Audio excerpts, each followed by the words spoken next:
water is not only an economic resource, but also a natural resource for the benefit of all.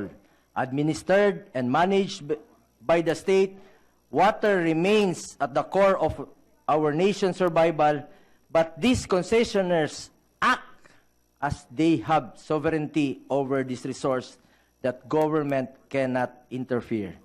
Akala siguro nila na candy lang ang binibenta nila.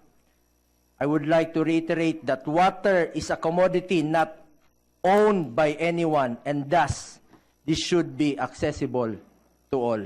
The government did not enter into this agreement simply in the exercise of proprietary function, but also in the exercise of its governmental and state function to provide a fundamental public need.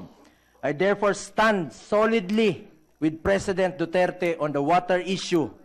The use of water as a basic human need should not be decided by those who make so much money at the expense of the very people who need it.